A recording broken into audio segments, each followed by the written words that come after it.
nas planícies aluviais entre os rios Tigre e Eufrates, uma região que os gregos mais tarde chamariam de Mesopotâmia, a terra entre rios, surgiu a primeira civilização da história humana. E quando dizemos surgiu, usamos a palavra com certo desconforto acadêmico, porque a Suméria não evoluiu gradualmente, ela apareceu.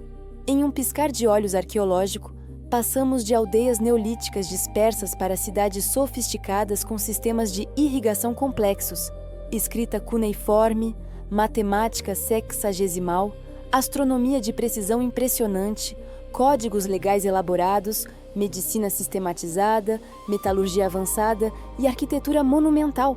Os próprios sumérios tinham uma explicação para isso. Uma explicação que repetiam em centenas de tábuas de argila, em hinos, em listas reais, em textos administrativos. Uma explicação tão consistente e detalhada que ocupa literalmente milhares de documentos. Os deuses ensinaram tudo, não deuses distantes, invisíveis, metafóricos. Deuses que desceram do céu, construíram cidades, estabeleceram a ordem, criaram a humanidade para servi-los e viveram, fisicamente, materialmente, cotidianamente, entre os humanos por milênios. Os acadêmicos chamam isso de mitologia, um sistema de crenças primitivo, uma forma poética de explicar fenômenos naturais, uma projeção psicológica coletiva. Mas há um problema com essa interpretação. Os sumérios não escreviam como quem conta histórias, eles escreviam como quem registra fatos. Seus textos sobre os deuses têm o mesmo tom burocrático, o mesmo detalhismo administrativo, a mesma precisão numérica que seus registros comerciais, suas listas de inventário, seus contratos de compra e venda de terras. Quando um escriba sumério anotava que o deus Enlil recebeu naquele mês 300 medidas de cevada, 12 ovelhas, 20 jarros de cerveja e 3 peças de linho fino, ele usava exatamente o mesmo formato que usaria para registrar os suprimentos enviados a um governador humano em uma cidade vizinha. A pergunta que este documentário se propõe a explorar não é se os deuses sumérios existiram. A pergunta é: e se os sumérios estivessem simplesmente descrevendo o que viam? E se não forem mitos? E se forem relatos? Hoje você não vai apenas ouvir uma história. Você vai entrar nos aposentos privados daqueles que os antigos chamavam de senhores. E ao final, entenderá por que o silêncio deles ainda ecoa em nossas catedrais. Nas próximas 2 horas, vamos fazer algo que a academia raramente se permite fazer. Vamos ler os textos antigos literalmente. Vamos tratar os registros sumérios não como ficção religiosa, mas como documentação histórica. Vamos examinar o que acontece quando levamos a sério a ideia de que os deuses eram reais, físicos, presentes. Vamos conhecer Enki, o cientista que amava a humanidade. Enlil, o comandante que a tolerava. Inanna, a deusa que caminhava entre o povo, que fazia amor com reis humanos, que chorava, ria e conspirava. Marduk, o filho ambicioso que desafiou a ordem estabelecida. Sargão e Naram-Sin, os reis que os deuses escolheram e depois abandonaram. Vamos entrar nos zigurates. Não como turistas em ruínas, mas como os sumérios entravam, como servos diante de senhores. Vamos ver os aposentos privados, as salas de banquete, os quartos onde os deuses dormiam. Vamos conhecer os sacerdotes que os banhavam, as sacerdotisas que compartilhavam suas camas, os músicos que tocavam para eles, os cozinheiros que preparavam suas refeições. E vamos tentar entender o que aconteceu quando os deuses partiram. Porque em algum momento da história, um momento que os textos registram com lamento e desespero, os aposentos divinos ficaram vazios. As refeições continuaram sendo servidas, mas ninguém as comia. Os hinos continuaram sendo cantados, mas ninguém os ouvia. Os rituais continuaram sendo executados, mas tornaram-se memória, tradição, religião. Os deuses que caminhavam pela terra deixaram de caminhar, e a humanidade ficou sozinha. Esta é a história deles, e a nossa. A palavra templo é uma armadilha linguística. Quando ouvimos templo, pensamos em igrejas, mesquitas, sinagogas, lugares onde fiéis se reúnem para orar, meditar, conectar-se com o divino através de rituais simbólicos. Espaços sagrados, sim, mas fundamentalmente públicos. casas de Deus no sentido metafórico, lugares onde Deus é adorado, não onde Deus mora. Os zigurates não eram isso. Os zigurates eram literalmente casas, residências. Endereços físicos onde os deuses viviam tão concretamente quanto um rei vive em seu palácio. A própria arquitetura revela a função. Um zigurate típico tinha entre 3 e 7 terraços empilhados, cada um menor que o anterior, formando uma pirâmide escalonada que podia atingir mais de 50 metros de altura. No topo, isolado do resto da cidade, ficava um pequeno santuário, não uma sala de orações, mas aposentos privados. O termo sumério para esse santuário superior era Gigunu, que pode ser traduzido como câmara alta, ou, mais precisamente, quarto de dormir. Um quarto de dormir. No topo de uma estrutura monumental que exigia o trabalho de milhares de pessoas durante décadas para ser construída, os sumérios colocavam um quarto de dormir. Não um altar, não um santuário de adoração, um lugar onde alguém dormia. Os textos são explícitos sobre o que havia dentro. O cilindro A de Gudea, governante de Lagash por volta de 2150 a.C., descreve em detalhes a construção do templo Eninu para o deus Ningirsu. Gudea lista os itens que foram instalados nos aposentos do deus. Uma cama de madeira de cedro, ornamentada com ouro e lápis-lazuli, almofadas e cobertores de linho fino, uma mesa para refeições, cadeiras e bancos, bacias para banho, jarros para água e cerveja, pratos e tigelas, instrumentos musicais, incensários e um trono, não para sentar durante rituais públicos, mas para o uso diário do deus em seus aposentos privados. Gudea não estava construindo um monumento simbólico. Ele estava decorando um apartamento. E há mais. Os textos administrativos de templos em toda a Suméria registram, com precisão burocrática desconcertante, os suprimentos enviados regularmente para os aposentos divinos, não oferendas queimadas em altares, suprimentos consumíveis. Do templo de Inanna, em Nippur, um texto do 3º milênio a.C., lista as entregas mensais, cerveja, dezenas de jarros em diferentes qualidades, pão de vários tipos, incluindo pães doces e pães com temperos, carne, ovelha, cabra, boi, peixe, tâmaras, figos, maçãs, óleo de gergelim, mel, queijo, leite, cebolas, alho, ervas aromáticas. Não são oferendas simbólicas, é uma lista de compras. Os arqueólogos encontraram, nos restos de vários templos, instalações que só fazem sentido se os alimentos fossem realmente consumidos no local. Cozinhas equipadas, áreas de armazenamento com restos de alimentos, sistemas de drenagem para água usada, lareiras para aquecimento. Os zigurates tinham infraestrutura doméstica. O Ekur, o grande templo de Enlil em Nippur, era chamado nos textos de Casa da Montanha, mas funcionava como uma combinação de palácio real e complexo administrativo. Tinha múltiplos pátios, dezenas de salas, aposentos para o deus principal, aposentos menores para deuses visitantes, áreas de serviço, depósitos, escritórios onde escribas registravam cada item que entrava e saía. Os textos mencionam que o Ekur tinha guardas. Não guardas simbólicos para rituais, mas guardas reais que ficavam nas portas, que controlavam quem entrava e saía, que protegiam os aposentos do deus durante a noite. Por que um símbolo precisa de guardas? O Eanna de Uruk, dedicado a Inanna, era ainda mais elaborado. Seu nome significa Casa do Céu, e os textos o descrevem como um complexo de beleza extraordinária. Havia jardins nos terraços, irrigados por sistemas engenhosos que traziam água do Eufrates. Havia salas decoradas com mosaicos de pedras coloridas, murais pintados, relevos esculpidos. Havia piscinas e fontes. Os textos falam de Inanna, passeando pelos jardins do Eanna, sentando-se à sombra de suas árvores, ouvindo o som das águas. Ações físicas, em espaços físicos.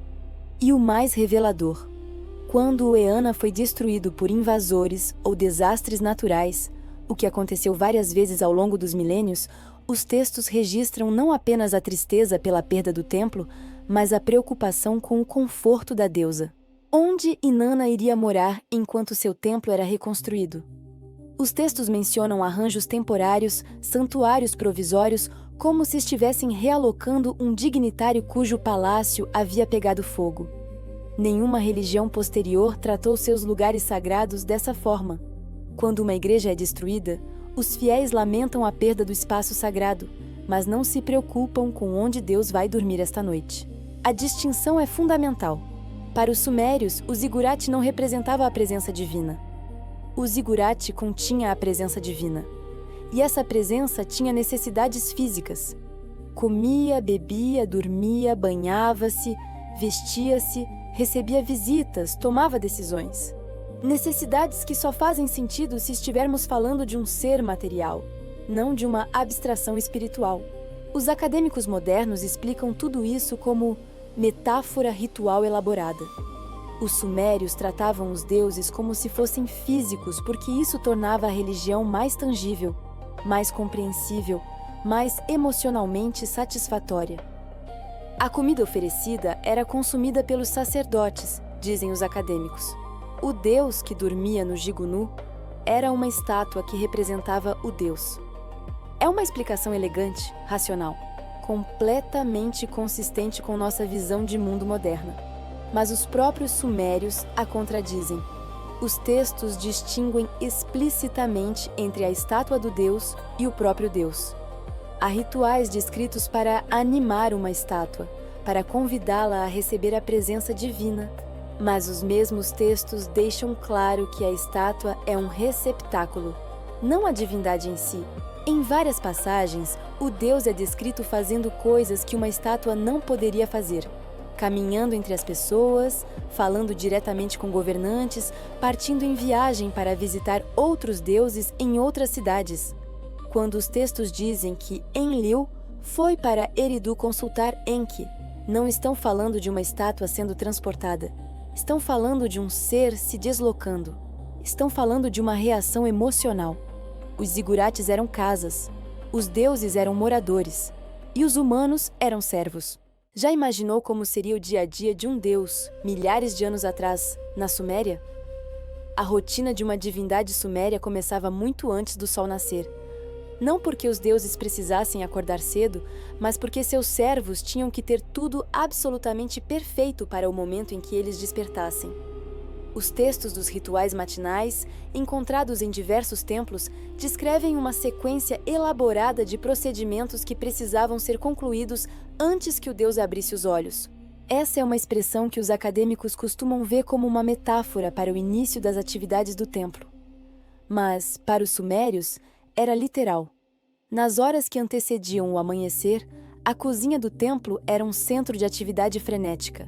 O café da manhã do deus, e sim, os textos usam o equivalente sumério dessa expressão, tinha que estar pronto no exato instante em que os primeiros raios de sol tocassem o santuário superior. Os cozinheiros trabalhavam em um silêncio reverente, bater panelas, fazer barulho, perturbar o sono do deus. Tudo isso era considerado uma falta grave, que podia levar a punições severas. Existem registros de funcionários que foram demitidos por causar perturbação matinal aos aposentos sagrados. E o que um deus comia pela manhã? Um texto administrativo do Templo de Inanna, em Ur, datado do reinado de Shulgi, por volta de 2050 a.C., nos dá o cardápio padrão da primeira refeição divina. Era uma lista impressionante. 12 pães de cevada da mais alta qualidade, feitos com grãos moídos 3 vezes para garantir uma textura fina. 4 pães de emer com mel, que eram doces e leves, considerados uma iguaria apropriada para paladares divinos. Acompanhando isso, 2 jarros de cerveja forte, a famosa cerveja negra dos sumérios, fermentada por mais tempo, e um jarro de cerveja doce, mais leve e perfumada com tâmaras. Havia também tâmaras frescas, cuja quantidade variava com a estação, sempre as mais maduras disponíveis. Queijo de ovelha curado por pelo menos 1 mês, manteiga clarificada e um corte de carneiro assado na noite anterior, servido frio. Aparentemente, os deuses apreciavam carnes frias pela manhã, e a apresentação era tão importante quanto a comida. O mesmo texto especifica que os pratos deviam ser apresentados em bandejas de bronze polido, arranjados de forma agradável aos olhos, com guarnições de ervas frescas. Não se tratava apenas de nutrição, era sobre criar uma experiência estética completa. Um escriba chegou a anotar na margem de uma dessas listas que os olhos de Nosso Senhor Nana se alegrem ao ver a beleza do que preparamos. Note bem, alegrar os olhos. Não a alma, não o espírito. Os olhos. Enquanto a comida estava sendo preparada, outro grupo de servos cuidava dos preparativos pessoais do Deus. Os textos mencionam funcionários específicos responsáveis por preparar a água do banho. Ela era aquecida na temperatura exata em grandes caldeirões de bronze e perfumada com óleos aromáticos extraídos de flores e especiarias. Depois, era colocada em bacias de cobre ou bronze reservadas apenas para o uso divino. A temperatura da água era crítica. Um texto menciona que a água devia estar morna como o sol de primavera, não quente como o sol de verão. Havia padrões, preferências conhecidas e documentadas. Toalhas de linho eram dispostas, mas não qualquer linho. Era um linho de fibras longas, tecido da forma mais fina possível, reservado exclusivamente para o Deus. Havia toalhas menores para o rosto e maiores para o corpo, cada uma com seu lugar designado. E claro, as roupas eram selecionadas. Os deuses sumérios tinham um guarda-roupa extenso. O templo da deusa Inanna, em Uruk, mantinha registros detalhados das suas vestimentas, mantos de lã fina em várias cores, vermelho, azul, púrpura, cada cor para uma ocasião diferente. Túnicas de linho branco para os dias quentes, faixas cerimoniais bordadas com fios de ouro, joias de ouro e prata como colares, braceletes, anéis e brincos, tudo devidamente catalogado. Tiaras ornamentadas com pedras preciosas, sandálias de couro macio e tingido. Cada peça era registrada com uma precisão de arquivista. Os textos indicam que roupas diferentes eram apropriadas para ocasiões diferentes. Havia vestimentas de uso diário, trajes mais elaborados para receber visitantes importantes e roupas cerimoniais completas para os festivais públicos, quando o Deus seria visto pela população. Existem até registros de preferências pessoais. Um texto fragmentado do templo de Inanna menciona que a deusa favorecia o manto azul de lã de Meluha nas manhãs após noites frias. Uma preferência pessoal, um hábito conhecido por seus servos. Mas quem exatamente executava essas tarefas tão íntimas? Era uma classe especial de sacerdotisas conhecidas como lukur, um termo que pode ser traduzido como mulheres sagradas ou servas pessoais da divindade. Os textos descrevem suas funções com uma franqueza que choca os leitores modernos. Elas banhavam o Deus, vestiam-no, arrumavam seus cabelos, aplicavam óleos perfumados em seu corpo. E essas não eram funções simbólicas, realizadas diante de uma estátua inerte. Os textos descrevem as Lukur interagindo com um ser que respondia, que se movia enquanto era banhado, que levantava os braços para vestir uma túnica, que inclinava a cabeça para receber uma coroa e que, às vezes, expressava satisfação ou insatisfação com o trabalho delas. Um texto menciona uma Lukur sendo elogiada porque sempre sabia exatamente como a senhora desejava que seus cabelos fossem arrumados. Outro fala de uma serva que foi transferida de suas funções porque seu toque desagradava ao Senhor. São interações que pressupõem percepção, preferência, feedback. Isso nos leva a uma questão fascinante. Os sumérios realmente acreditavam que suas estátuas eram corpos vivos habitados pelos deuses? As evidências sugerem que sim. Para eles, o Deus não era um conceito abstrato. Ele era uma presença física e tangível que vivia em seu templo, com necessidades e desejos diários. Quando o sol finalmente cruzava o horizonte, o Deus estava pronto para começar seu dia.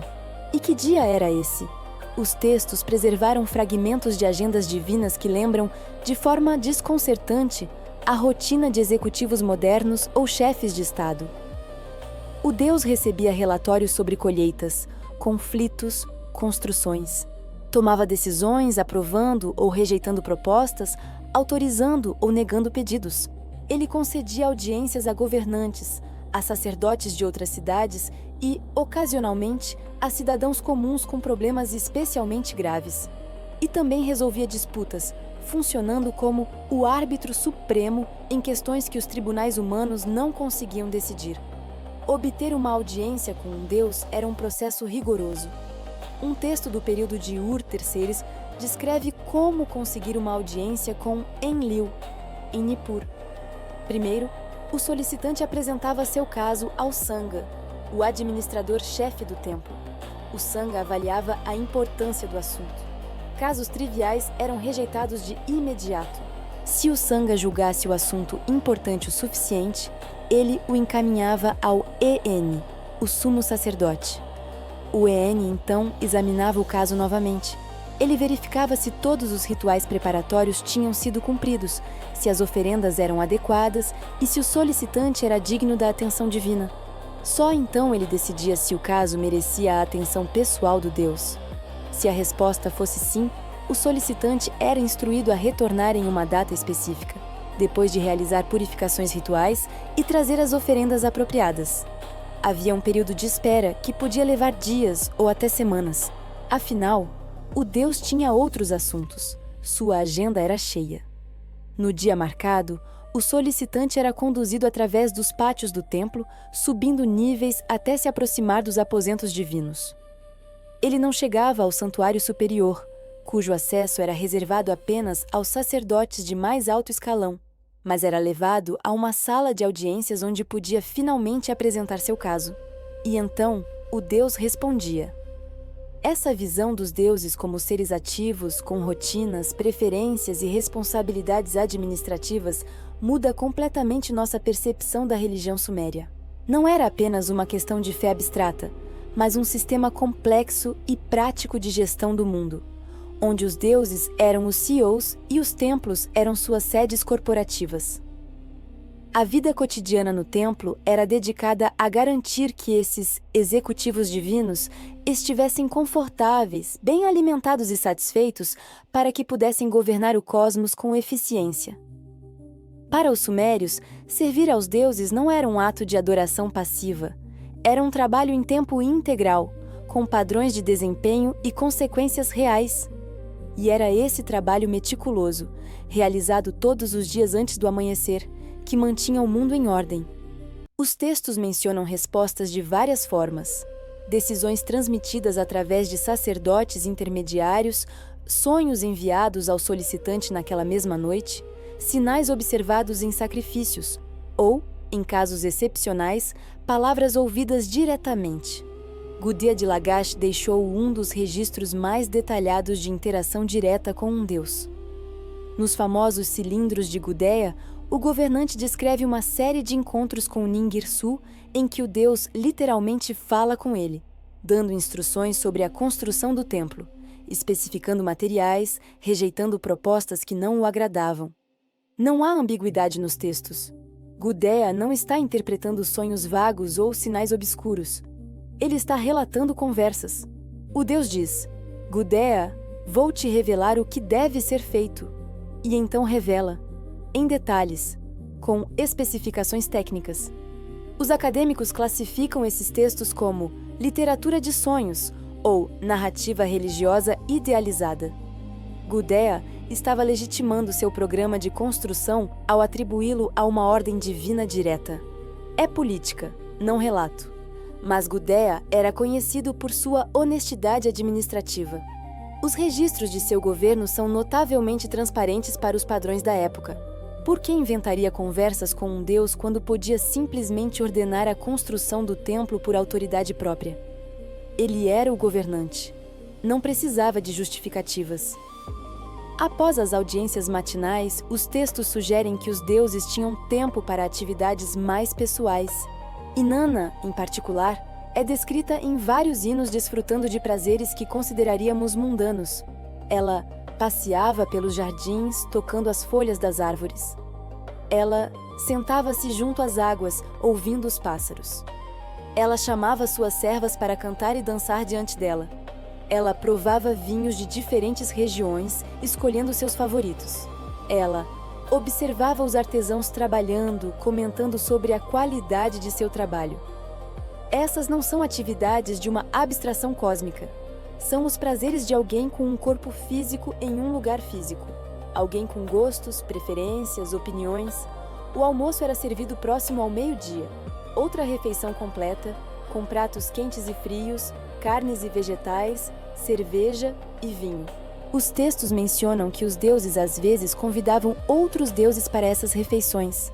Inanna visitando Enki em Eridu, Ningirsu recebendo Baal em Lagash, Utu passando por Uruk a caminho de outras terras.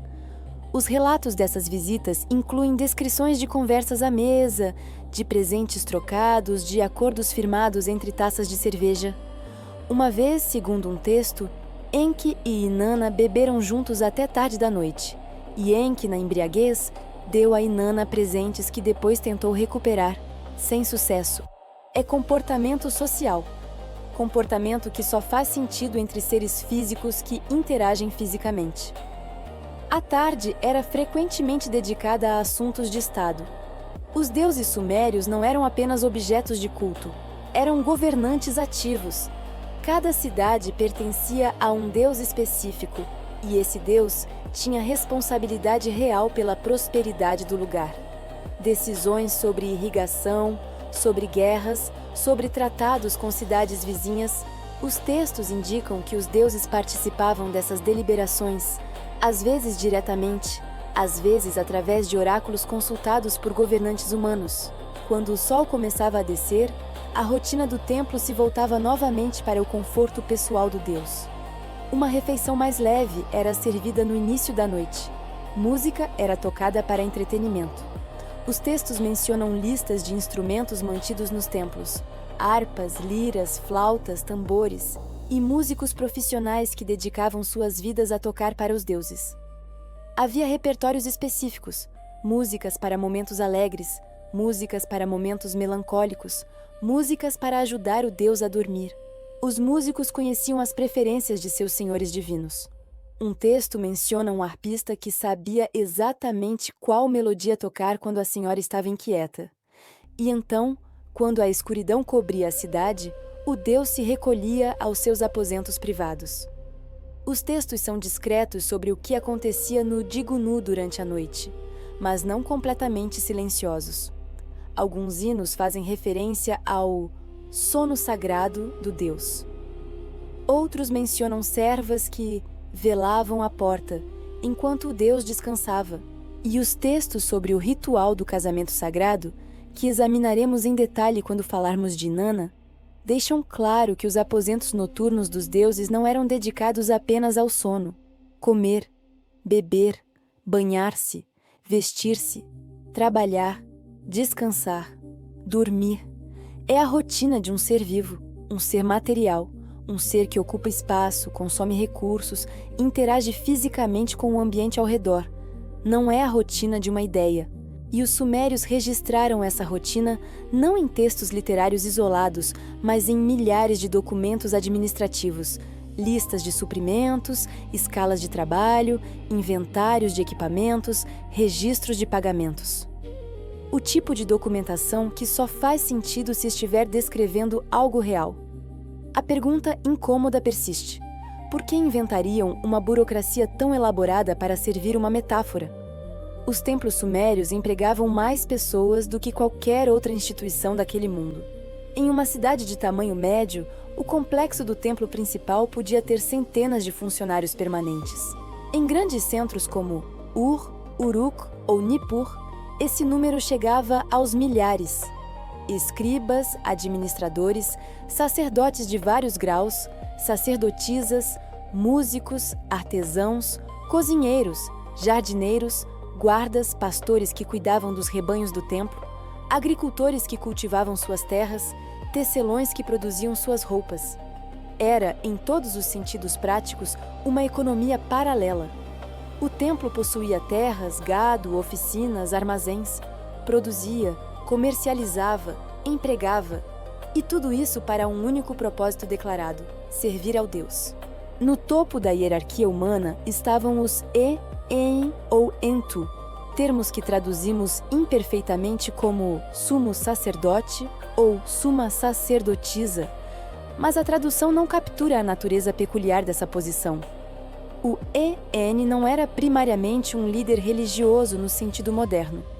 Ele ou ela era descrito como o cônjuge terreno do deus ou deusa. A relação não era metafórica. Os textos descrevem o EN compartilhando os aposentos do deus, dormindo em sua cama, tendo intimidade física que os hinos às vezes descrevem em linguagem explícita, quando o EN era de um gênero complementar ao do deus, uma suma sacerdotisa para um deus masculino, um sumo sacerdote para uma deusa feminina. Os textos indicam claramente que a relação incluía dimensão sexual. O famoso ritual do Hieros Gamos, o casamento sagrado, formalizava essa união uma vez por ano, mas os textos sugerem que a intimidade não se limitava a essa ocasião ritual. A posição de EN era hereditária em algumas cidades, eletiva em outras. Em Ur, as filhas do rei frequentemente ocupavam o cargo de suma sacerdotisa de Nana, o deus da lua. Era uma honra suprema e uma vida de serviço absoluto. A EN abandonava sua família humana para tornar-se, em essência, esposa do deus. Vivia no templo. Não podia ter filhos com homens humanos. Toda sua existência era dedicada ao conforto e prazer de seu Senhor divino. Um nível abaixo do EN estavam os Sangha, administradores-chefes responsáveis pela operação material do templo. Se o EN cuidava da pessoa do deus, o Sangha cuidava de sua propriedade. Supervisionava as finanças, coordenava a equipe, garantia que os suprimentos não faltassem, mantinha os registros que arqueólogos encontram aos milhares. Os Sangha eram frequentemente pessoas de alta linhagem, às vezes membros da família real. A posição exigia educação, capacidade de ler e escrever, conhecimento matemático, habilidade administrativa. Era, em muitos sentidos, equivalente ao cargo de um mordomo ou administrador de uma grande propriedade nobre, exceto que a propriedade pertencia a um deus. Abaixo do Sangha havia uma multiplicidade de cargos sacerdotais especializados.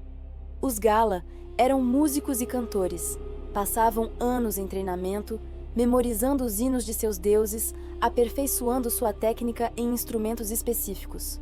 Alguns textos sugerem que os Gala usavam um registro vocal especial, talvez falsete, ao cantar, criando um som que os sumérios consideravam particularmente agradável aos ouvidos divinos. Os Gudug eram sacerdotes de purificação, especialistas nos rituais de limpeza que precediam qualquer contato próximo com o divino. Conheciam as fórmulas, as substâncias, os procedimentos exatos para tornar uma pessoa ou objeto adequado à presença do Deus. Os Mashmash eram exorcistas e curadores, capazes de identificar e expulsar forças maléficas. Os deuses, aparentemente, não apreciavam a presença de espíritos menores em suas proximidades, e os Mashmash garantiam que o espaço do templo permanecesse limpo. E havia as sacerdotisas. Além da EN, que ocupava a posição singular, os templos empregavam várias categorias de mulheres dedicadas ao serviço divino. As Lukur, já mencionadas, cuidavam das necessidades pessoais do deus ou deusa, banho, vestimenta, cabelos. As Naditu eram mulheres de alta classe que entravam para o serviço do templo frequentemente por arranjo familiar, vivendo em clausura parcial e dedicando-se a orações e atividades econômicas em nome do deus. E havia as que os acadêmicos com desconforto vitoriano por muito tempo classificaram como prostitutas do templo, uma tradução que distorce profundamente sua função. Essas mulheres, chamadas por vários termos incluindo MU, Dig, participavam de rituais de fertilidade e, em alguns casos, de uniões sagradas, mas não eram prostitutas no sentido comercial. Eram intermediárias entre o humano e o divino, seus corpos servindo como pontes através das quais a bênção dos deuses poderia fluir para a comunidade. Os textos as tratam com respeito. Elas tinham status social, proteção legal, frequentemente propriedades próprias. Não eram exploradas, eram reverenciadas. Mas a maior parte dos funcionários do templo não eram sacerdotes ou sacerdotisas. Eram trabalhadores comuns, exercendo funções comuns, cozinheiros que preparavam as refeições dos deuses e de sua equipe, cervejeiros que produziam os jarros intermináveis de cerveja consumida, padeiros que assavam o pão diário, açougueiros que preparavam as carnes, jardineiros que mantinham os espaços verdes, pastores que cuidavam dos rebanhos sagrados, tecelões que produziam as roupas e tecidos, carpinteiros pedreiros metalúrgicos que mantinham e expandiam as instalações. Todos recebiam rações do templo: cevada, óleo, lã, às vezes cerveja e carne. Todos tinham suas funções registradas em tábuas administrativas que especificavam exatamente o que deviam fazer e o que receberiam em troca. E aqui está o detalhe que os historiadores econômicos consideram fascinante. O templo não era apenas o maior empregador, mas também o maior proprietário de terras, o maior produtor agrícola, o maior comerciante. A economia suméria, em grande medida, girava em torno dos templos. Por quê? A explicação convencional é que os sacerdotes acumularam poder ao longo do tempo, usando a religião para justificar controle econômico e político. É o que instituições religiosas têm feito ao longo da história. Mas os textos sumérios oferecem outra explicação, uma explicação literal. Os deuses eram os donos de tudo. As terras pertenciam ao Deus porque o Deus as havia distribuído originalmente, quando a civilização foi estabelecida. Os rebanhos pertenciam ao Deus porque os primeiros animais domesticados haviam sido presentes divinos. O templo era rico porque administrava o patrimônio de um ser que havia estado ali desde o princípio. Os humanos não eram proprietários, eram administradores, zeladores, servos gerenciando a propriedade de um senhor ausente, ou, mais precisamente, de um senhor presente, mas de natureza diferente. Quando os textos dizem que o campo de cevada de Ningirsu produziu tal quantidade nesta colheita, não estão usando linguagem devocional. Estão declarando propriedade. O campo era literalmente de Ningirsu, e a colheita era literally sua, da mesma forma que o campo de um nobre é do nobre e a colheita é sua. Todos aqueles milhares de funcionários, todas aquelas hierarquias complexas, toda aquela burocracia meticulosa, existiam para servir não a uma ideia, não a uma instituição, mas a um ser. Um ser que comia a comida produzida, que vestia as roupas tecidas, que habitava os edifícios construídos. É uma economia que só faz sentido completo se o Deus for real. E os sumérios, aparentemente, achavam que fazia sentido completo. Eridu. Os sumérios a chamavam de a primeira cidade. A lista de reis sumérios começa ali. Quando a realeza desceu do céu, a realeza estava em Eridu, não Ur, não Uruk, não Nippur, Eridu. A cidade que o tempo quase apagou foi, segundo os próprios sumérios, o lugar onde tudo começou. Escavações arqueológicas confirmam sua antiguidade extraordinária. O sítio mostra ocupação contínua desde aproximadamente 5400 a.C., 7.500 anos atrás, antes das pirâmides, antes de Stonehenge, antes de praticamente qualquer outra estrutura permanente que conhecemos. Quando Eridu foi fundada, a escrita ainda não existia. A roda ainda não havia sido inventada. E, no entanto, ali, no meio de pântanos inóspitos, humanos construíram um templo. E não um templo qualquer. Os arqueólogos encontraram em Eridu 19 níveis de construção sobrepostos, cada um representando uma reconstrução ou expansão do santuário original. Por mais de 3.000 anos, geração após geração, os habitantes de Eridu continuaram construindo no mesmo local sagrado, ampliando, melhorando, elevando. O templo cresceu de uma estrutura simples de tijolos de barro para um complexo monumental, mas sempre no mesmo lugar, sempre dedicado ao mesmo Deus. Enki. Entre todos os deuses sumérios, Enki é o mais difícil de classificar como mera mitologia. Não porque os textos sobre ele sejam mais detalhados, embora sejam, mas porque seu caráter é complexo demais, humano demais, para ser uma simples personificação de forças naturais. Enki era o deus das águas doces, sim, das fontes, dos rios, dos aquíferos subterrâneos que os sumérios chamavam de Abezu, o abismo de água doce, que acreditavam existir sob a terra. era também o deus da sabedoria, da magia, dos ofícios. O patrono dos artesãos, dos escribas, dos médicos, o guardião dos ME, os decretos divinos que continham todo o conhecimento necessário para a civilização. Mas essas eram atribuições, títulos. O que os textos revelam é uma personalidade. Um texto conhecido como Enki e a Ordem do Mundo, o deus organizando a civilização após o dilúvio, atribuindo funções a outros deuses, estabelecendo as bases da sociedade humana. Nele, Enki aparece como um arquiteto cósmico, brilhante, metódico, criativo. Ele não governa por força, mas por conhecimento. Não impõe, mas organiza. Não destrói, mas constrói. O texto o mostra viajando pela terra, nomeando cada coisa, atribuindo cada função. Os rios recebem seus cursos, os peixes recebem seus lugares, os campos recebem suas sementes, os animais recebem seus pastores. E para cada elemento, Enki designa um deus responsável, não ele mesmo, mas outro deus, como um gerente delegando tarefas a uma equipe. É o trabalho de um organizador, de um administrador supremo, de alguém que entende sistemas e sabe como fazê-los funcionar. Mas há outros textos onde Enki é diferente.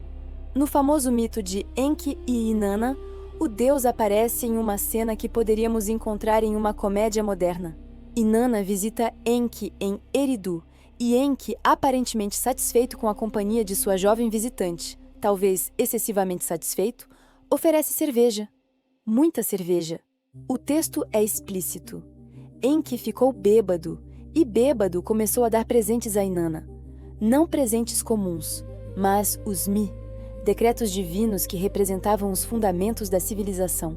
A realeza, a verdade, o sacerdócio, a arte da escrita, a arte da metalurgia, a arte do amor, a arte da guerra.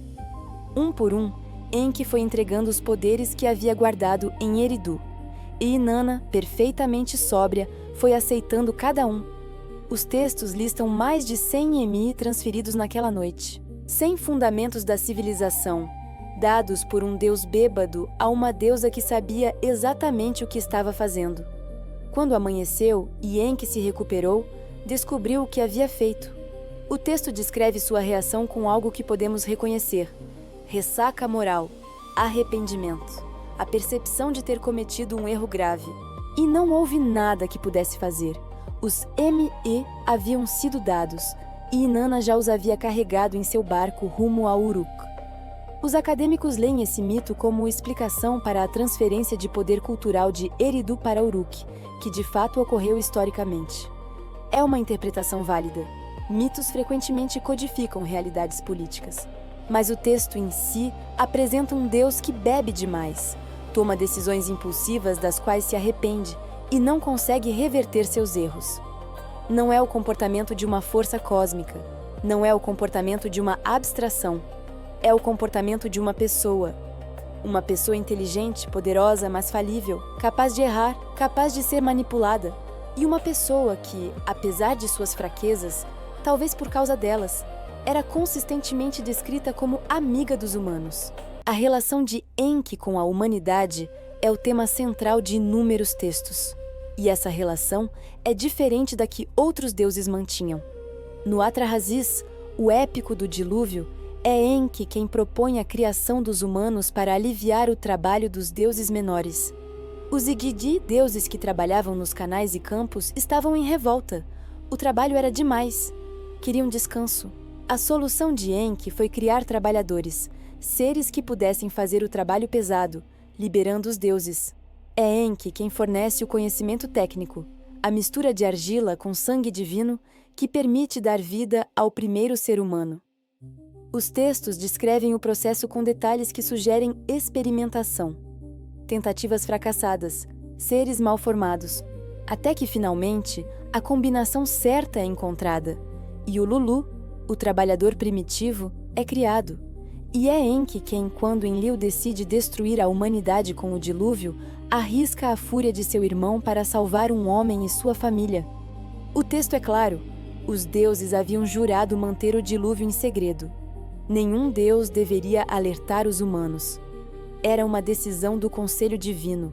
Enlil, especialmente, estava determinado a eliminar a praga humana que estava perturbando seu descanso com seu barulho incessante. Enki, tecnicamente, não violou o juramento. Ele não falou com Ziusudra diretamente. Ele falou com a parede de junco da cabana de Ziusudra em voz alta, sem saber que Ziusudra estava do outro lado ouvindo tudo. Parede de junco, muro, muro, parede de junco, ouve! Muro, presta atenção! Homem de Churupak, filho de Ubartutu, derruba tua casa, constrói um barco. Abandona a riqueza, busca a vida, desiste das posses, salva a vida. É uma artimanha, uma manobra para contornar uma regra que Enki considerava injusta. É exatamente o tipo de coisa que um humano faria, não um conceito abstrato. É o comportamento de alguém que quer ajudar, mas precisa manter aparências. Por que Enki salvou a humanidade? Os textos oferecem uma resposta surpreendente. Enki gostava dos humanos, não como um fazendeiro gosta de seu gado, úteis, mas substituíveis, mas como alguém que reconhece valor naquilo que criou. Em um hino, Enki é descrito observando os humanos trabalhando, construindo, inventando e sentindo algo que os sumérios identificavam como alegria. Os humanos eram a prova de seu gênio, sua maior invenção. Destruí-lo seria apagar sua maior criação. E talvez houvesse mais. Enki era o deus que dava conhecimento, que ensinava ofícios, que revelava segredos. Os humanos eram seus alunos mais ávidos, seus aprendizes mais dedicados. Eles levavam a sério o que ele ensinava, construíam sobre o que aprendiam, criavam coisas novas. Para um deus cuja natureza era criar e ensinar, os humanos eram a audiência perfeita. Há também indícios de algo mais pessoal. Enki tinha filhos com mulheres humanas. Não metaforicamente, os textos listam nomes, linhagens, descendentes. Adapa, às vezes considerado o primeiro sábio humano, era filho de Enki. O texto o descreve como perfeito em sabedoria, dotado de conhecimento pelo próprio Pai Divino. Marduk, que eventualmente se tornaria o deus supremo da Babilônia, era filho de Enki com a deusa Damkina. Mas os textos sugerem que Enki também tinha prole com humanas e que tratava esses descendentes com afeição paternal real. Visitava-os, aconselhava-os, protegia-os.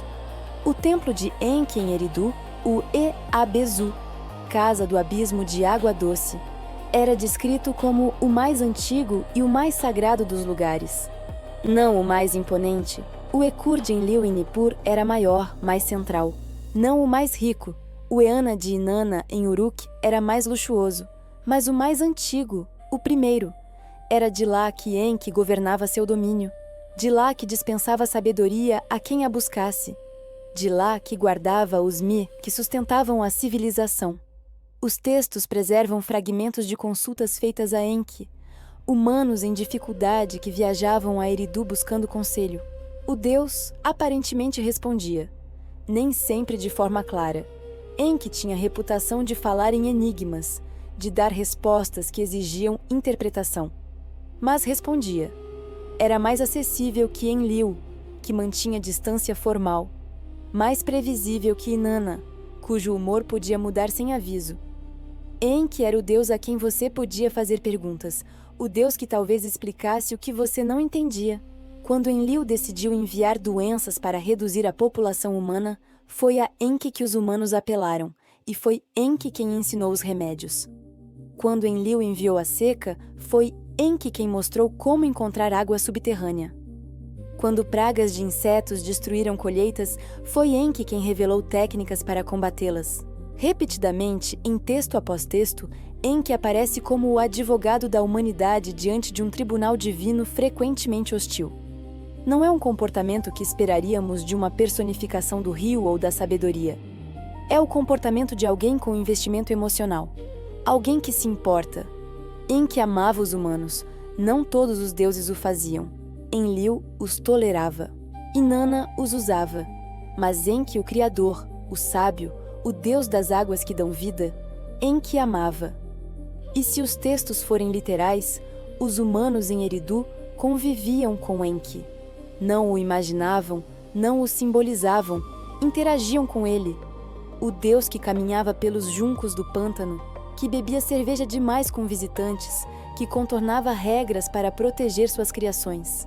Um deus que era, em muitos sentidos, notavelmente humano. Se Enki era o deus que amava a humanidade, Enlil era o deus que a governava. A diferença é fundamental. Nippur não era a cidade mais rica da Suméria. Não era a maior nem a mais antiga, mas era a mais importante, porque era a residência de Enlil, e Enlil era o senhor do comando. Os textos são inequívocos sobre sua posição. Enlil era o rei dos deuses, o pai dos deuses, aquele cujas palavras se tornavam realidade no momento em que eram pronunciadas. Seu decreto era lei, não apenas para os humanos, mas para os próprios deuses. O Ekur, Casa da Montanha, era o maior complexo templário da Suméria. Escavações alemãs no início do século XX revelaram uma estrutura que, em seus períodos de maior expansão, cobria mais de 1 hectare de área construída. Múltiplos pátios, dezenas de capelas menores, vastos depósitos, oficinas, escritórios administrativos. Era uma pequena cidade dentro da cidade. E no centro de tudo, inacessível a todos exceto os sacerdotes de mais alto escalão, ficavam os aposentos de Enlil. Os textos que descrevem o Ekur não usam linguagem de adoração distante. Usam linguagem de proximidade reverente. Enlil era temido, não porque fosse distante, mas porque era poderoso e presente. Sua ira podia ser sentida. Seu favor podia ser obtido. Suas decisões afetavam diretamente as vidas de todos. A personalidade de Enlil nos textos contrasta dramaticamente com a de Enki. Onde Enki era criativo, Enlil era ordenador. Onde Enki improvisava, Enlil seguia princípios. Onde Enki se encantava com as peculiaridades da humanidade, Enlil via apenas sua função: servir os deuses. Isso não significa que Enlil fosse cruel, pelo menos não gratuitamente. Os textos o mostram como um governante severo, mas justo, que mantinha a ordem cósmica, que garantia que cada ser, divino ou humano, cumprisse seu papel designado. Quando Enlil punia, punia porque regras haviam sido violadas. Quando Enlil abençoava, abençoava porque deveres haviam sido cumpridos. Era uma relação transacional. Os humanos existiam para servir. Se servissem bem, receberiam proteção e prosperidade. Se falhassem, sofreriam consequências. Um texto conhecido como Enlil e Ninlil revela uma faceta perturbadora do deus. Ninlil era uma jovem deusa que Enlil desejou. A mãe de Ninlil a alertou para evitar o rio onde Enlil poderia encontrá-la. Ninlil desobedeceu.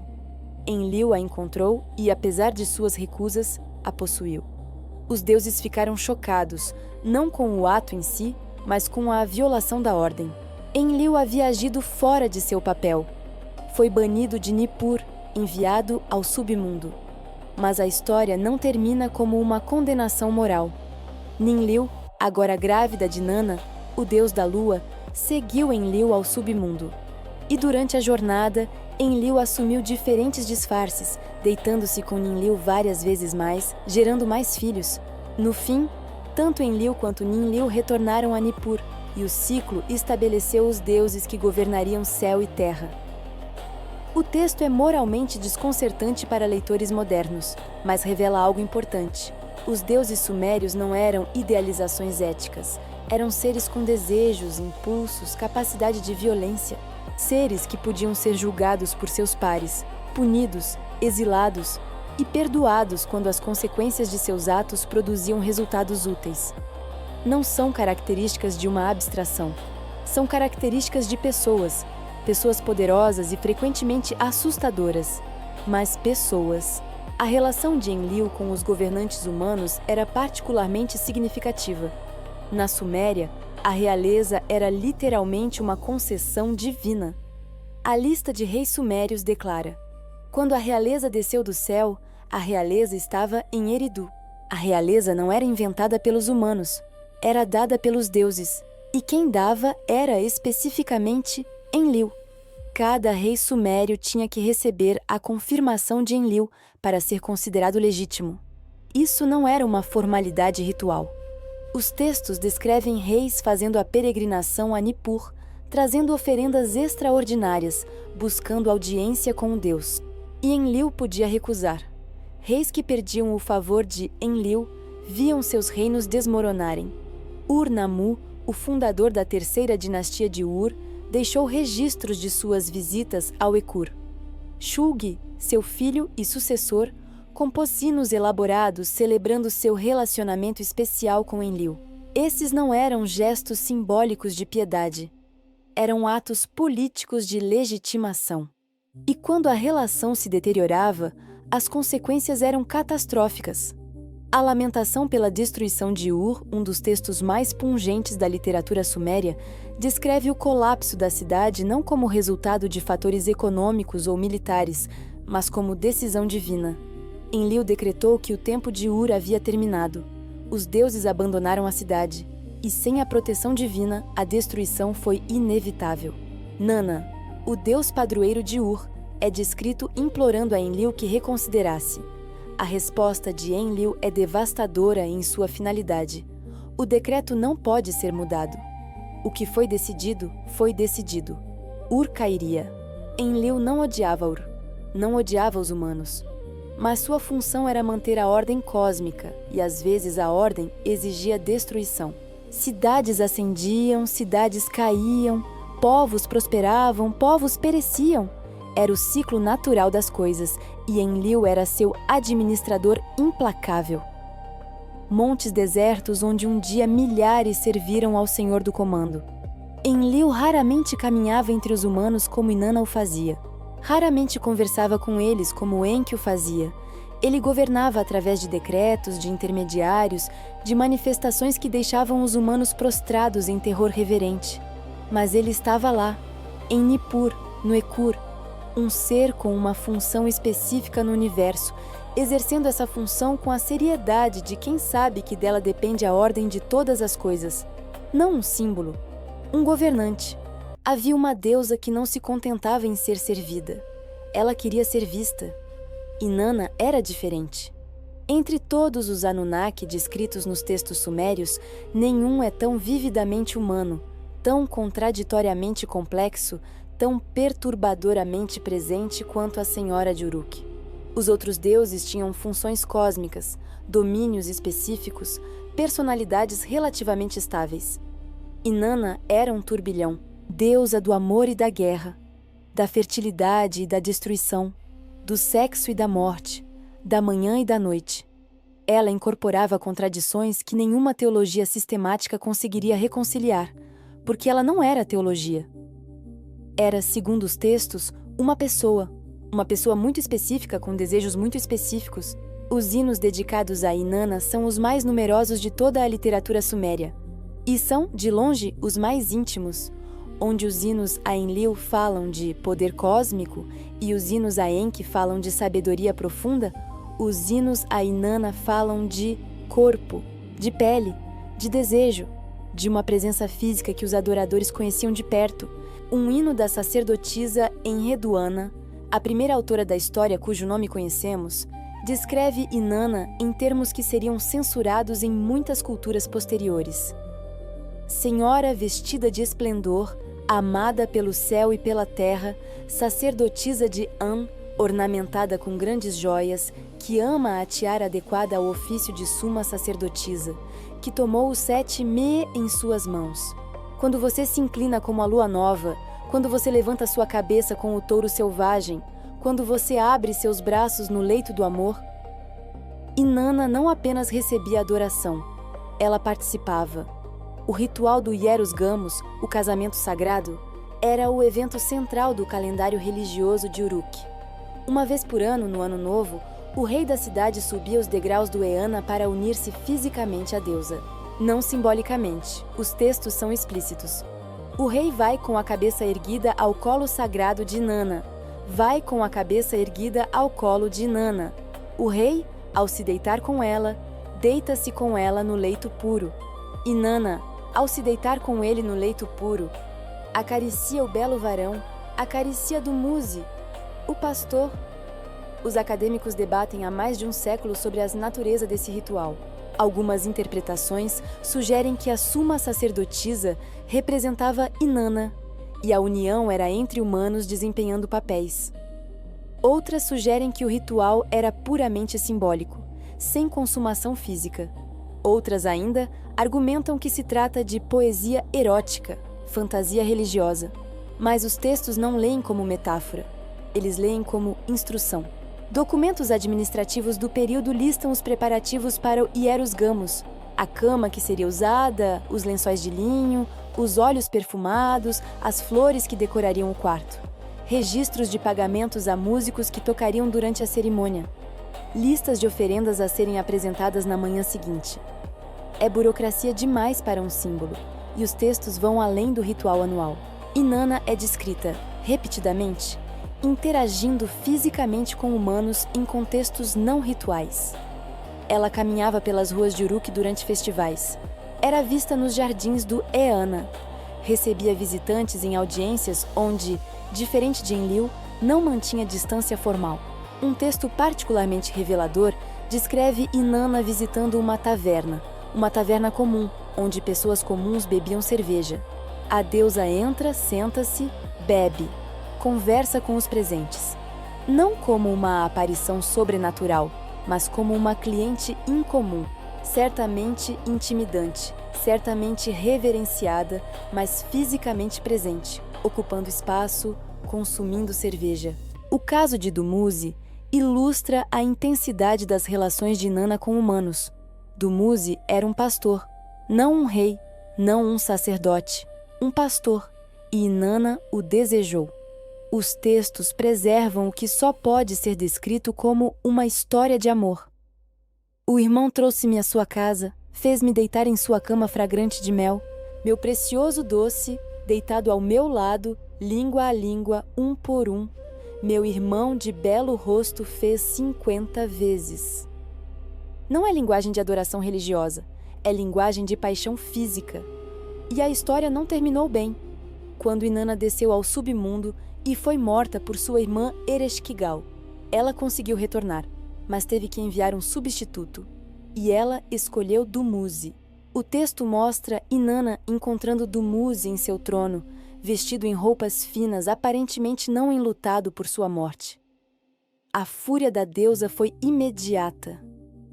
Ela olhou para ele, foi o olhar da morte. Ela falou com ele, foi a fala da ira. Ela gritou com ele, foi o grito da culpa. Levem este aqui. Dumuzi foi arrastado ao submundo para ocupar o lugar de Inanna. A deusa que o amara foi a mesma que o condenou. Os acadêmicos interpretam a história como um mito de fertilidade. Dumuzi representa a vegetação que morre no verão e retorna na primavera. É uma leitura válida. Mas o texto em si não é sobre ciclos naturais. É sobre amor, traição, ciúme, vingança, emoções que só fazem sentido se os personagens forem pessoas, não conceitos. E havia outro lado de Inanna. Um lado que os textos tratam com o mesmo detalhe que tratam seu erotismo, sua violência. Inanna era a deusa da guerra. Não no sentido abstrato de padroeira de soldados, mas no sentido de participante ativa. Os textos a descrevem no campo de batalha, coberta de sangue, lavando suas armas no sangue dos inimigos, incitando destruição. Um hino conhecido como Inanna e Ebi descreve a deusa decidindo destruir uma montanha que não a havia reverenciado adequadamente. Ela pede permissão a An, o deus do céu. Ele recusa. Ela destrói a montanha mesmo assim. Eu lancei meu grito de guerra sobre a terra inimiga. Eu esmaguei seus homens. Eu espalho seus corpos. Eu enchi os desfiladeiros com suas vísceras. Eu tingi a montanha de vermelho com seu sangue. Amor e morte. Sexo e violência. Criação e destruição. Inanna era todas essas coisas simultaneamente, não como abstração teológica, mas como personalidade vivida. Uma pessoa que amava intensamente e odiava intensamente, que dava prazer e causava dor, que podia sentar-se em uma taverna bebendo cerveja e, no dia seguinte, liderar um massacre. Os humanos de Uruk conviviam com ela, a viam em procissões, ouviam suas decisões, sentiam suas bênçãos e suas fúrias. E se os textos forem literais, alguns deles a conheceram da forma mais íntima possível. O que significa falar com um Deus? Na maioria das tradições religiosas que conhecemos, a comunicação com o divino é unidirecional. Os humanos falam, através de orações, rituais, meditações, mas não esperam uma resposta literal. Se uma resposta vem, ela é sentida internamente, interpretada através de sinais, mediada por experiências subjetivas que podem ou não ter origem sobrenatural. Os sumérios tinham expectativas diferentes. Para eles, falar com um Deus era um processo com protocolos estabelecidos, intermediários definidos e resultados verificáveis. Não era uma questão de fé pessoal, era uma questão de procedimento administrativo. O caminho mais comum começava com o sacerdote local. Se um cidadão sumério tinha um problema, uma doença, uma disputa legal, uma decisão importante a tomar, ele procurava o templo de seu Deus padroeiro, levava uma oferenda, apresentava seu caso a um sacerdote de nível inferior, que avaliava a seriedade do assunto. Se o problema fosse menor, o sacerdote poderia resolver ele mesmo, consultando textos de presságios ou realizando rituais de adivinhação. Respostas simples não exigiam atenção divina direta, mas se o problema fosse significativo, uma guerra iminente, uma epidemia, uma disputa entre famílias nobres, o caso subia na hierarquia. Eventualmente, poderia chegar ao EN, o sumo sacerdote, que tinha acesso direto ao Deus. O que acontecia então? Os textos descrevem várias formas de comunicação divina. A mais prestigiosa era a audiência direta. Em casos excepcionais, um humano podia ser trazido à presença do Deus. Os cilindros de Gudea já mencionados descrevem exatamente isso. O governante foi conduzido aos aposentos de Ningirsu e lá recebeu instruções detalhadas sobre a construção do templo. Gudea não estava interpretando sonhos vagos. Ele estava ouvindo palavras específicas. Quantos tijolos usar, que tipo de madeira importar, quais decorações aplicar. O Deus falou. Gudea anotou. A construção seguiu as especificações.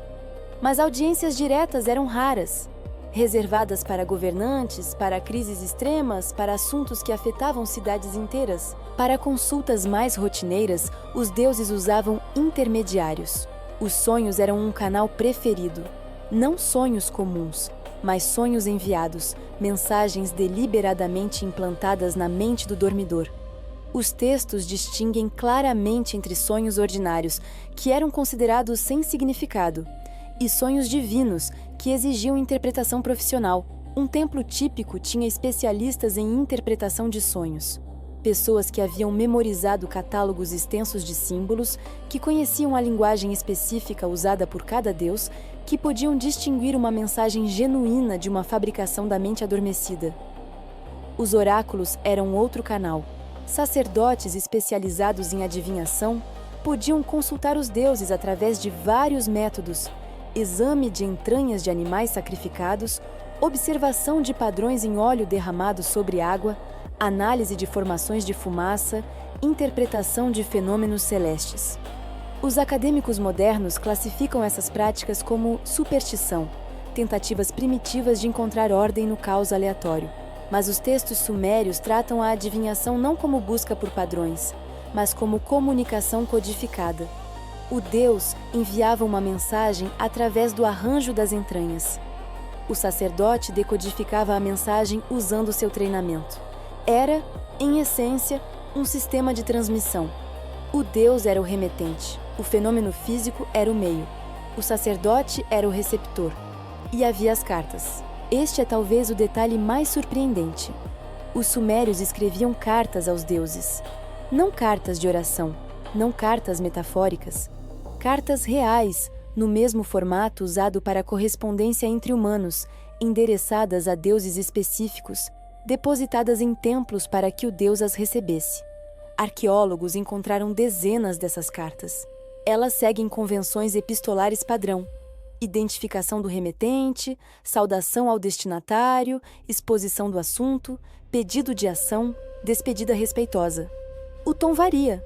Algumas são suplicantes, outras quase exigentes. Algumas parecem continuar conversas anteriores. um exemplo do período de Ur III.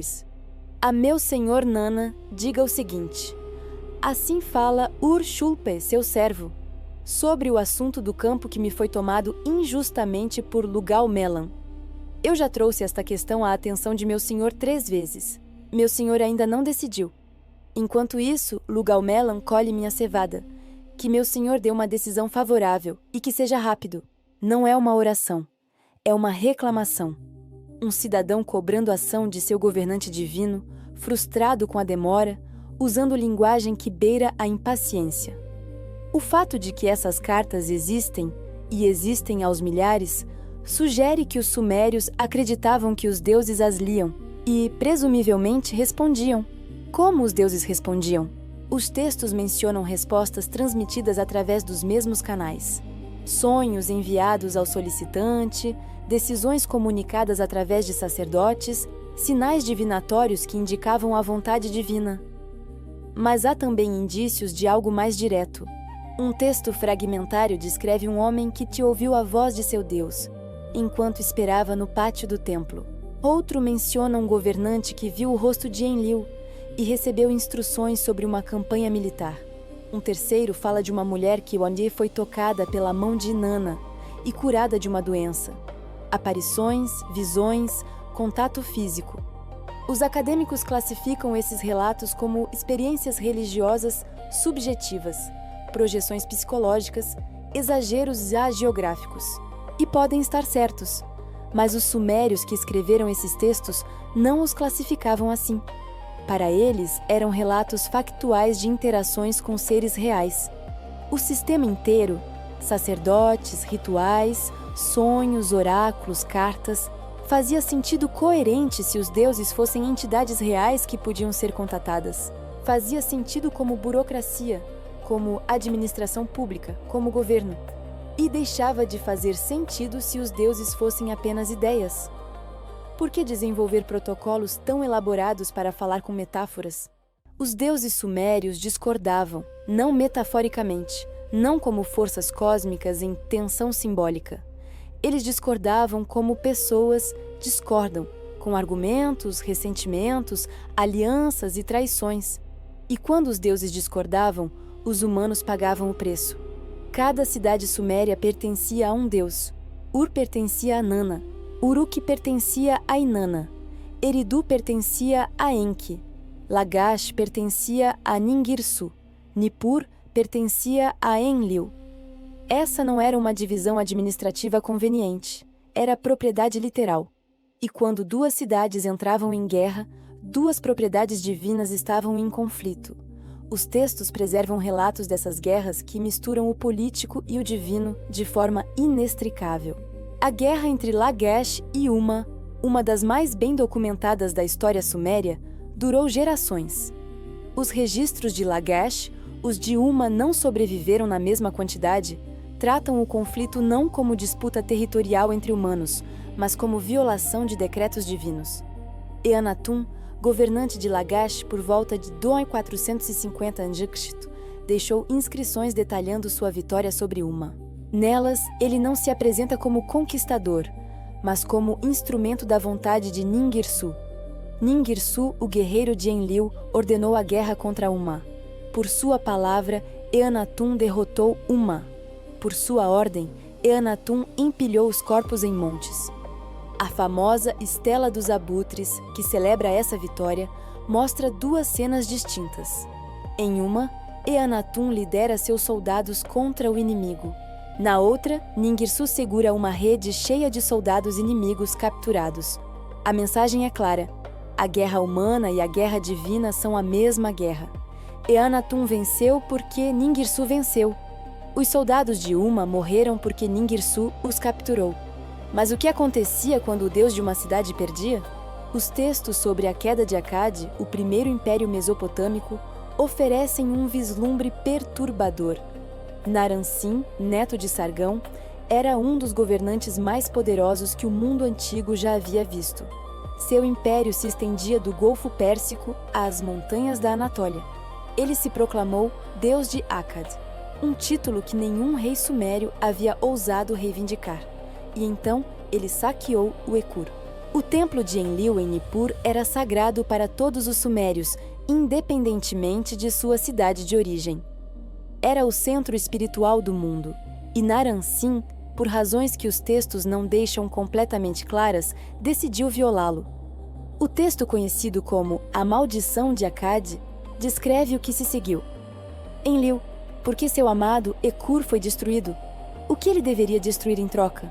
Ele levantou os olhos para as montanhas. Ele trouxe os Guts das montanhas, uma gente que não conhece restrição, com instintos humanos mas inteligência canina, com feições de macaco.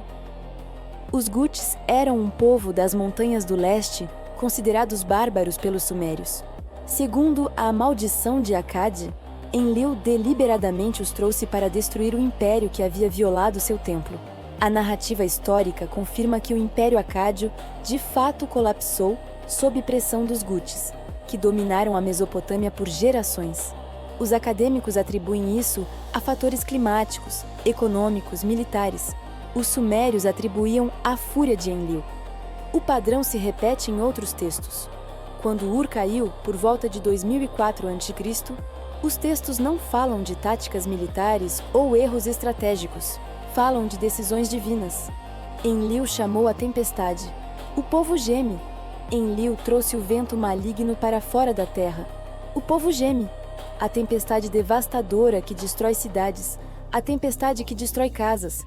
A tempestade que destrói estábulos, que devasta currais. A lamentação pela destruição de Ur é um dos textos mais emocionalmente poderosos da literatura antiga. Nele, Ningal, esposa de Nana e deusa copadroeira de Ur, descreve sua tentativa desesperada de impedir a destruição. Eu me arrastei diante de An, eu me arrastei diante de Enlil, que minha cidade não seja destruída. Eu disse a eles, que Ur não seja destruída. Eu disse a eles, que seu povo não seja morto. Eu disse a eles, mas An não mudou sua palavra, Enlil não suavizou seu coração. Uma deusa implorando a outros deuses pela sobrevivência de sua cidade, e sendo recusada. Os humanos de Ur não eram culpados de nenhum crime específico. Não tinham saqueado templos como Naram-Sin, mas o tempo de Ur havia chegado ao fim. Os decretos divinos assim determinavam, e quando os deuses decidiam, humanos morriam. Esses textos revelam algo perturbador sobre a relação entre deuses e humanos na cosmovisão suméria. Os humanos dependiam completamente da proteção divina. Uma cidade sem Deus era uma cidade sem defesa, não apenas contra inimigos humanos, mas contra as próprias forças do cosmos.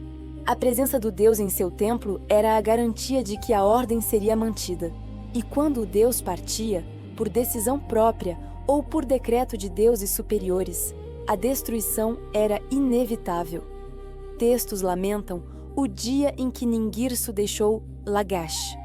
Outros imploram que Nana não abandone Ur. A partida do Deus era o pior terror imaginável. Pior que exércitos invasores, pior que pragas, pior que secas. Porque sem o Deus, todos esses outros males viriam certamente. É uma relação de dependência absoluta. Servos cujas vidas dependem inteiramente da disposição de seus senhores. E os senhores, como os textos deixam claro, tinham suas próprias agendas, seus próprios conflitos, suas próprias prioridades. Os humanos eram importantes, eram necessários, eram úteis, eram às vezes até amados, mas não eram o centro da preocupação divina. Os deuses cuidavam uns dos outros primeiro, os humanos vinham depois. Havia humanos que eram mais que humanos. Os textos sumérios e acádios são explícitos sobre isso. Certos indivíduos não nasceram apenas de pai e mãe humanos. Tinham sangue divino em suas veias. E isso fazia toda a diferença. O mais famoso deles era Gilgamesh. Gilgamesh, 2/3 dele Deus, 1/3 humano.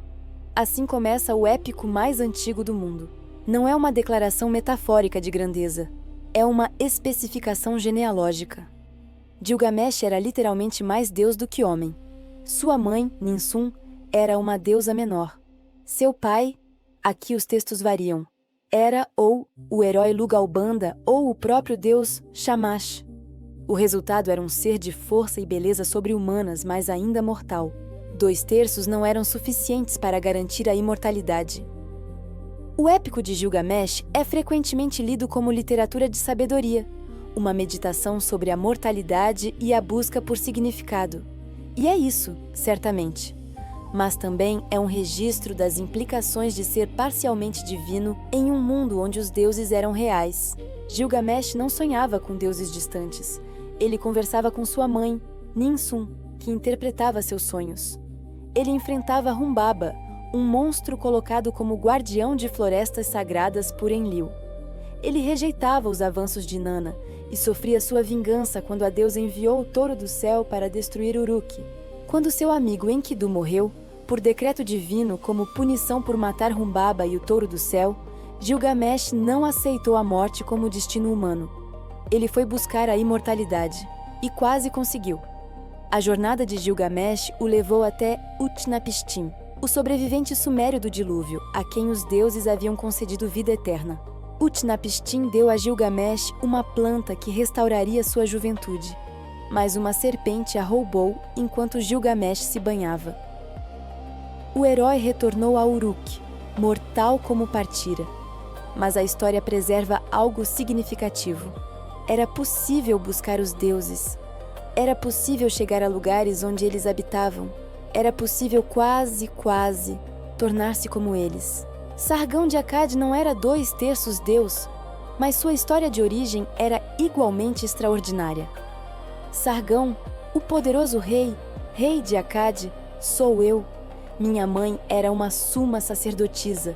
Meu pai eu não conheci. O irmão de meu pai habitava as montanhas. Minha cidade é Azupiranu, que fica nas margens do Eufrates. Minha mãe, a suma sacerdotisa, concebeu-me. Em segredo, ela me deu à luz. Colocou-me em um cesto de juncos, com betume selou minha tampa. Lançou-me ao rio, que não me afogou.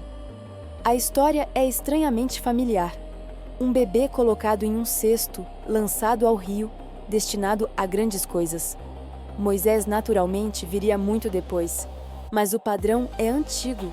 O pai de Sargão era desconhecido. Sua mãe era uma suma sacerdotisa, uma Entu, casada com um deus. A implicação, nunca declarada explicitamente, mas impossível de ignorar, é que o pai de Sargão poderia ter sido divino. Sargão fundou o primeiro império da história. Unificou a Suméria e Akkad. Conquistou terras que nenhum rei havia dominado antes, estabeleceu uma dinastia que governaria por gerações. Seus textos falam repetidamente da proteção de Inanna. Inanna amou Sargão. Ele governou 54 anos. O amor de uma deusa. Não devoção humana a uma deusa, mas o amor da deusa pelo humano. Os textos descrevem Inanna aparecendo a Sargão em momentos críticos, dando-lhe conselho militar, protegendo-o em batalhas, não através de sacerdotes ou oráculos, mas diretamente, a deusa e seu protegido em comunicação constante. Por que Inanna escolheu Sargão? Os textos não explicam completamente, mas a consequência foi clara. Com o favor divino, Sargão tornou-se invencível. E então veio Naram-Sin. O neto de Sargão levou as ambições de sua linhagem a um extremo que nenhum governante anterior havia ousado. Ele não se contentou em ser protegido dos deuses. Ele se declarou um deles. Naram-Sin, o deus de Akkad. Assim aparece seu nome em inscrições oficiais. O primeiro governante mesopotâmico a usar o determinativo divino antes de seu nome. O primeiro a reivindicar status igual aos seres que, teoricamente, o haviam criado. Estátuas o mostram usando o capacete com chifres, símbolo exclusivo de divindade. Textos o descrevem recebendo oferendas como um deus receberia. Ele construiu templos para si mesmo. A famosa Estela da Vitória de Naram-Sin o mostra em proporções sobre-humanas, escalando uma montanha, seus inimigos diminutos sob seus pés. Acima dele, 2 sóis brilham, símbolos divinos que anteriormente representavam os próprios deuses. Naram-Sin colocou-se entre os sóis. Igual a eles. Os deuses não aprovaram. Já mencionamos o saque ao Ekur e a maldição que se seguiu. Mas há mais. Os textos sugerem que a autodivinização de Naram-Sin foi vista como uma violação fundamental da ordem cósmica. Os humanos podiam ter sangue divino, podiam ser protegidos por deuses, podiam até ser amados por deuses, mas não podiam ser deuses. A distinção era crucial, e Naram-Sin a apagou. A maldição de Akkad pode ser lida como propaganda posterior, escrita após a queda do Império para explicar por que ele caiu. Os historiadores debatem sua historicidade, mas o texto preserva algo significativo sobre a visão suméria da relação entre deuses e humanos. Havia limites, havia uma hierarquia que não podia ser violada. E quando alguém tentava violá-la, mesmo alguém tão poderoso quanto Naram-Sin, as consequências eram catastróficas. A Era dos Semideuses, se é que podemos chamá-la assim, foi um período de experimentação. Os deuses e os humanos estavam mais próximos do que jamais estariam depois. Sangue se misturavam, fronteiras se turvavam, e então as fronteiras foram restabelecidas com violência. Os reis que vieram depois de Naram-Sin não se declararam deuses. Retornaram à posição de servos, intermediários, executores da vontade divina. A lição havia sido aprendida. Havia um lugar para os humanos no cosmos, e esse lugar não era entre os deuses. Em algum momento, os deuses pararam de aparecer. Não há um registro único desse momento. Não há um decreto divino anunciando a partida, uma despedida formal, um adeus cósmico. O que há é uma mudança gradual nos textos, uma alteração sutil, mas perceptível no tom das inscrições, um afastamento progressivo que levou gerações para se completar. Os textos mais antigos falam dos deuses com a familiaridade de quem descreve vizinhos. Os textos posteriores falam com a reverência de quem descreve ancestrais distantes. A terceira dinastia de Ur parece ter sido um dos últimos períodos de presença divina consistente. Os reis dessa dinastia, Ur-Nammu, Shulgi, Amar-Sin, Shu-Sin, Ib-Sin, deixaram registros detalhados de suas interações com os deuses. Shulgi, em particular, compôs hinos que falam de encontros pessoais, de conversas, de proximidade. Quando eu entro no Ekur, a casa de Enlil olha para mim com favor. Enlil me dá longa vida. A linguagem é de presente. Eu entro. Enlil olha. Enlil me dá. Não Enlil olhou ou Enlil deu. Os verbos indicam uma relação contínua, em curso. E então Ur caiu. A lamentação pela destruição de Ur, que já examinamos, descreve não apenas a destruição da cidade, mas algo mais perturbador: a partida dos deuses. Nana partiu de Ur, foi para um país estrangeiro. Em seu templo, as ovelhas e os bois não estão mais reunidos. As oferendas de leite e gordura cessaram. Na sala do trono, o sumo sacerdote não está mais. No templo, que era a morada de Nana, agora cresce mato. O deus partiu. Não foi destruído. Os sumérios não concebiam a destruição de deuses. Mas foi embora. Para um país estrangeiro. A expressão é vaga. Propositalmente, talvez. Para onde vai um deus quando deixa sua cidade? Os séculos seguintes viram um padrão recorrente. As cidades continuavam mantendo seus templos. Os rituais continuavam sendo executados. As oferendas continuavam sendo preparadas e apresentadas. Mas a natureza da relação havia mudado. Na Babilônia de Hammurabi, por volta de 1750 a.C., os textos falam de Marduk com grande reverência, mas falam como quem descreve um soberano distante, não um habitante presente. O famoso Código de Hammurabi declara que o rei recebeu suas leis de Shamash, mas a cena esculpida no topo da estela mostra um encontro estilizado, não a intimidade dos cilindros de Gudea. Os deuses haviam se tornado mais abstratos. Nos séculos seguintes, a tendência se acelerou.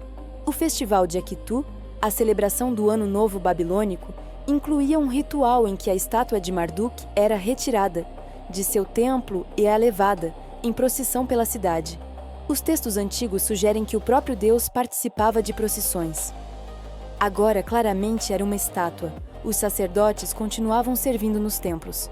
Mas as descrições de suas funções mudaram. Onde antes cuidavam das necessidades pessoais de um ser presente, agora mantinham rituais para honrar um ser representado. A diferença é sutil em alguns textos, gritante em outros. Um texto do período neo-assírio, já no primeiro milênio a.C., lamenta que os deuses abandonaram seus santuários, as deusas deixaram suas células. O contexto é uma invasão estrangeira, mas a linguagem ecoa lamentos mais antigos. A partida dos deuses, não como metáfora para a derrota militar, mas como evento em si, era uma categoria que os mesopotâmicos entendiam e temiam. Por que os deuses partiram? Os textos não oferecem uma explicação unificada. Diferentes tradições sugerem diferentes razões.